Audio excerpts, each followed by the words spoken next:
नमस्कार दोस्तों, एक नई लर्निंग के साथ हाजिर हूं और आज की इस लर्निंग में जिस कंपनी को लेकर के हम लोग चर्चा करने की कोशिश करेंगे, वो कंपनी की स्टॉक प्राइस को लेकर के सबसे पहला अवलोकन ये रहा कि मार्केट में जो स्थिरता बना के रखी थी, उसमें एक बहुत बड़ी गिरावट दर्ज की। इसमें मतलब ये हो गया क्या इनके जो पीछे का बैकग्राउंड्स हैं इस कंपनी का, वो बैकग्राउंड्स का अर्थात बिजनेस मॉडल, क्या वहां पे काफी ज्यादा दिक्कतों का सामना करना पड़ा है?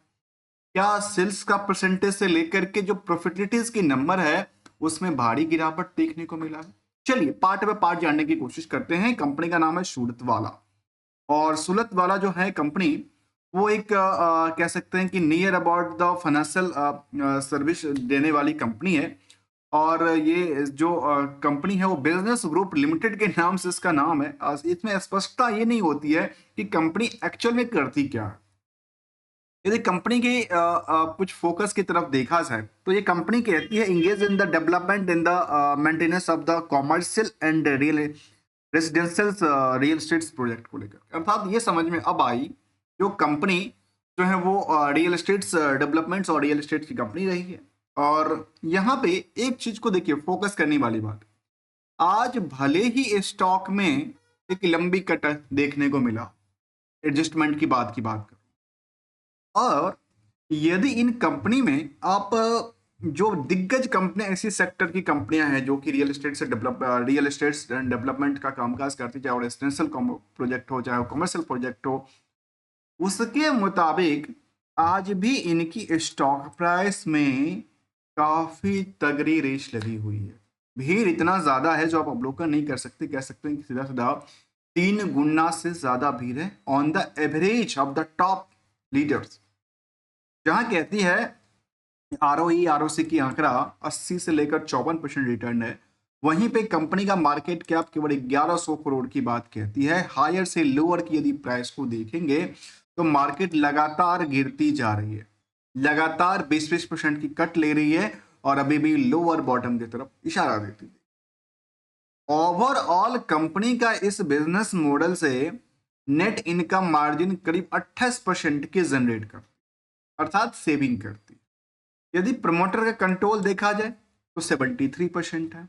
डिविडेंड की कोई ट्रैक रिकॉर्ड मेंटेन नहीं करती है, और साथ में यदि कंपनी की इंट्रिंसिक वैल्यू को देखा जाए तो वो करीब 20 रुपए के आसपास निकल के आती है, जबकि बुक वैल्यू 3 रुपये 58 पैसे के कंपैरिजन करंट मार्केट की प्राइस 1870% की जंप क्रिएट कर।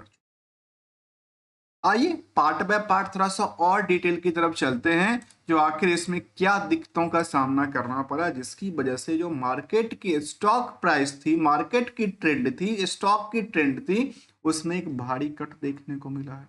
और 20% की सर्किट के साथ जो लगातार गिरावट दर्ज करती है वो गहराती दिखती है। जबकि बीच बीच में हमने ये भी देखा कि मार्केट में अच्छे खासे लोगों ने पैसे कमाए और अच्छे खासे लोगों ने पैसे डुबाए भी, अर्थात वैल्यूशंस में कमी और बढ़ोतरी चलती रहती है। ये एक मार्केट की सिंपल सी प्रोसीजर्स होती है। यदि हम इनकी रिजल्ट प्रोस्पेक्टिव डेटा को देखें तो क्वार्टरली डेटाबेस जो निकल के आई, लास्ट 3 क्वार्टर का डेटा आ चुका है, जून हो, सितंबर हो, दिसंबर हो। जहां जून में 8 करोड़, वहीं सितंबर में 2 करोड़, तो वहीं दिसंबर में आकर के 3 करोड़ की टर्नओवर रही।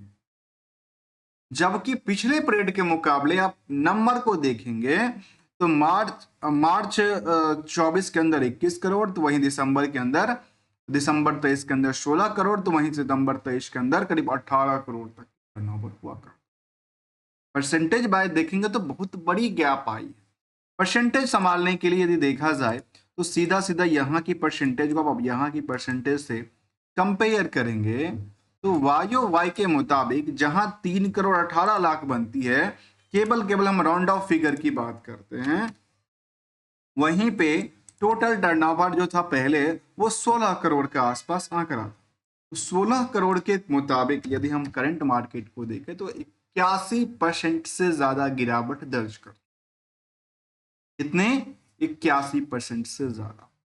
दूसरा कहता है कि यदि क्यू और क्यू की डेटाबेस को भी देखें नंबर को देखें तो 2,24,00,000 के आसपास आंकड़ा आती है।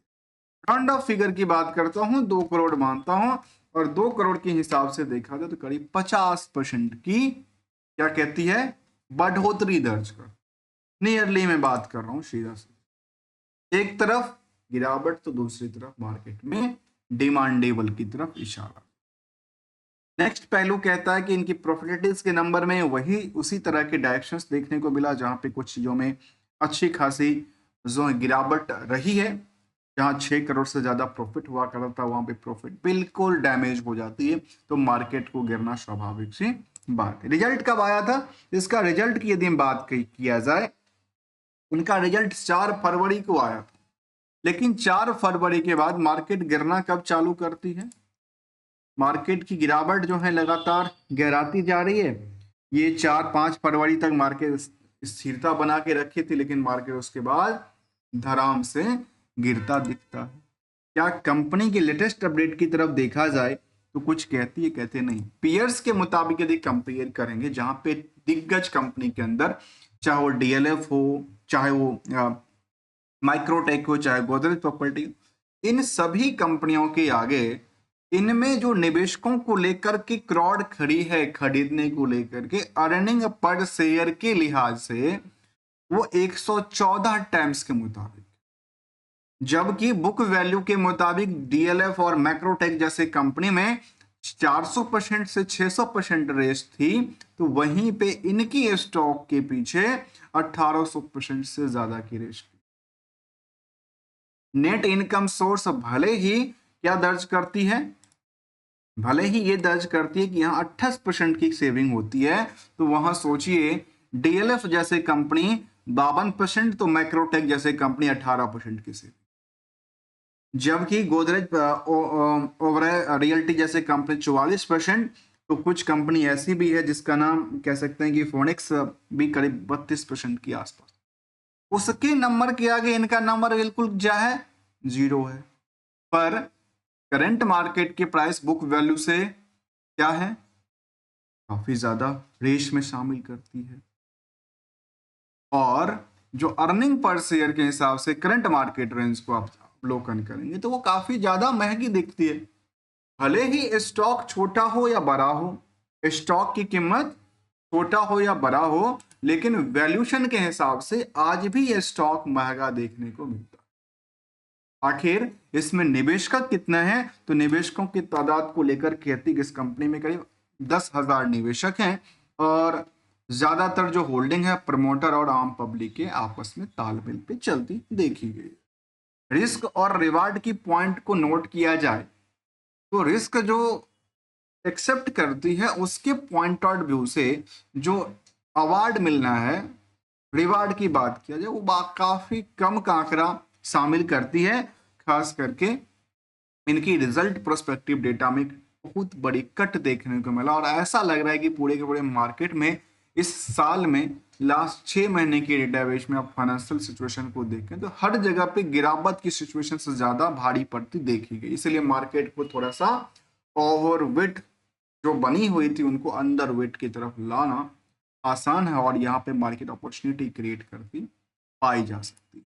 मिलेंगे कुछ नई लर्निंग के साथ, तब तक के लिए यदि कंपेयर करते हैं इसको इंडस्ट्रियल की इंडेक्सेशन के पॉइंट ऑफ व्यू से, तो ये देखा जाए इसको कंपेयर यदि हम बीएसई कंज्यूमर डिस्क्रिप्शनरी इंडेक्सेशन से करते हैं तो पिछले 3 सालों में तो 200% तक की रैली क्रिएट भी करती है, लेकिन एक साल से लगातार गिरती गिरती गिरती गिरती जा रही है। अब सवाल आता है कि सर हम टारगेट कहाँ लगाएं और एसएल के लिए कहाँ पे एक यूज करें? दोस्तों देखिए, टारगेट और एसएल एक सिंपल सी प्रोसीजर ये है, जो अपनी प्रॉफिट जहां पे बन जाए ट्रेंड के मुताबिक तो आपको बेटर है। अदरवाइज कैपिटल को नुकसान होने से बचाने के लिए एसएल का सदुपयोग हमेशा करना चाहिए, तभी तो मार्केट में स्थिरता बना पाएंगे। अदरवाइज यदि रिस्क फैक्टर ट्रेंड के मुताबिक चलती रही तो कैपिटल आपकी वैल्यूशंस जो है वो कई गुणने से नीचे गिर जाती है। शायद एग्जाम्पल के तौर पे यदि 1 साल की डेटाबेस के मुताबिक चर्चा हमने किया तो उसमें करीब करीब जो है 50% मार्केट करेक्ट हो चुका है, मार्केट गिर चुका है। मिलेंगे कुछ नई लर्निंग के साथ, तब तक के लिए थैंक्स फॉर द ज्वाइनिंग दोस्तों। विदाउट किसी ट्रेडिंग एडवाइस और